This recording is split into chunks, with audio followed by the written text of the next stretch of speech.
મહત્વના સમાચાર મળી રહ્યા છે સાવરકુંડલાથી। સાવરકુંડલા ખરીદ વેચાણ સંઘ મામલો। સાવરકુંડલા ખરીદ વેચાણ સંઘનું 15 દિવસ માટે લાયસન્સ સસ્પેન્ડ કરાયું। ખેડૂતોને ખાતર સાથે અન્ય ખાતર આપતા હોવાની ફરિયાદ બાદ ખેતીવાડી વિભાગે લાયસન્સ કર્યું સસ્પેન્ડ। સરકાર દ્વારા યુરિયા ખાતર સાથે અન્ય ખાતર ન આપવાનો જાહેર પરિપત્રનો ઉલાળ્યો કર્યો। જાગૃત ખેડૂતે ફરિયાદ બાદ જિલ્લા ખેતીવાડી વિભાગે સાવરકુંડલા ખરીદ વેચાણ સંઘનું 15 દિવસ માટે લાયસન્સ સસ્પેન્ડ કરાતા ખળભળાટ મચ્યો। Bureau report Mahadev Times News Amreli. जो नेनो यूरिया से ये अपने भारत सरकारનું સહકારી સાહસ છે। ખેડૂતોની બનેલી કંપની ઇફકો દ્વારા ઉત્પાદન કરેલું અને એનું સંશોધન કરાયેલું છે।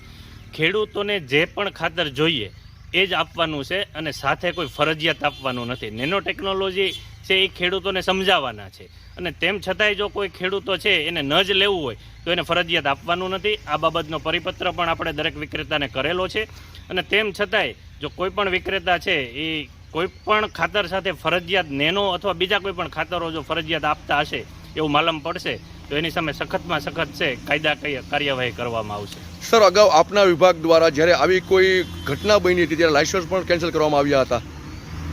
તાજેતરમાં જ એક સાવરકુંડલા સહકારી ખરીદ વેચાણ સંઘ દ્વારા છે એ યુરિયા સાથે માઇક્રોરાઇઝાનું ટેગિંગ થતું હતું અને એનું આપણે છે 15 દિવસ માટે છે લાયસન્સ સસ્પેન્ડ કરેલું છે। સર, આપનું નામ અને હોદ્દો જણાવજો। ભાવેશ પીપલિયા, નાયબ ખેતી નિયામક વિસ્તરણ, અમરેલી।